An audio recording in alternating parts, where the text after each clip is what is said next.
توبہ جو ہے نا، اس کے بارے میں ہمارے صوفی آج یہ کہتے ہیں کہ جس طرح کوئی بھی بلڈنگ بنانی ہو، مسجد بنانی ہو، مدرسہ بنانا ہو، آپ کو کوئی اپنے لیے دفتر حاصل کرنا ہو تو پہلے اس کے لیے زمین کی ضرورت ہے۔ آپ ڈیزائن کرتے ہیں کہ میں یہاں بہترین درسگاہ بناؤں گا، مسجد بناؤں گا، تو پھر پوچھا جائے گا زمین کہاں ہے، کس جگہ بنانی ہے۔ میں یہاں ایک بہت بڑا ہاسپٹل قائم کرنا چاہتا ہوں تو سوال ہوگا کہاں پہ، زمین کہاں پہ ہے۔ کوئی بھی عمارت آپ دنیا میں کھڑی کرتے ہیں تو اس کے لیے ایک زمین کی ضرورت ہے۔ اسی طرح نیک اعمال کی کوئی بھی عمارت کوئی بندہ کھڑی کرنا چاہے، وہ عبادت کی ہو، صدقات کی ہو، خیرات کی ہو، حقوق العباد ادا کرنے کی ہو، وہ اللہ کے بندوں کی خدمت کی ہو، کوئی بھی اگر وہ نیکی کی عمارت کھڑا کرنی چاہتا ہے تو پہلے توبہ کی زمین ہونا ضروری ہے۔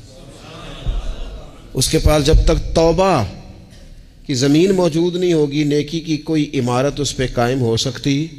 پہلے وہ توبہ کرے۔ یہ توبہ اس طرح ہے جس طرح آپ نے زمین حاصل کی، استغفار کرے، اللہ کی بارگاہ کی طرف رجوع کرے، اپنے گناہوں کا احساس پیدا کرے، اس کے بعد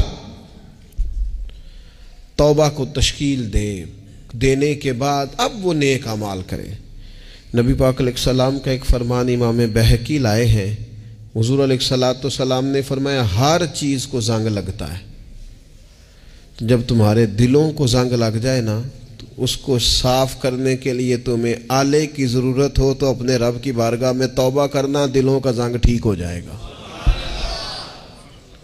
بہت سارے لوگ ایسے ہوتے ہیں جن کے دل، قلب، روح زنگ آلود ہو جاتی ہے، نصیحتیں اثر نہیں کرتی، کسی کا رونا، تڑپنا، پریشان رہنا دل کو نرم نہیں کرتا۔ لوگ بڑی تکلیف میں بھی ہوں تو یہ تجوری کا تالا کھولنے کو تیار نہیں ہوتا، اپنے بڑی آزمائش اور بڑی اذیت سے گزر رہے ہوں لیکن یہ اپنی گردن کو نیچے کی طرف کرنے، جھکانے کو تیار نہیں ہوتا، تو یہ دل زنگ آلود ہو گیا ہے۔ کیا کریں؟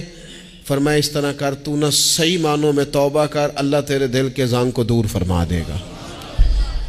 توبہ کی جائے، استغفار کی جائے، اللہ کے حضور حاضری دی جائے، جمعے میں بھی یہ کام ہو، فجر میں بھی یہ کام ہو، شب برات میں بھی یہ کام ہو، رمضان کی ہر رات میں یہ کام ہو، اور میں کہتا ہوں ہر روز یہ کام ہو۔ سونے سے پہلے ہر روز مالک کی بارگاہ میں توبہ ہو، صبح اٹھتے ہی رشتہ استغفار کا ہو۔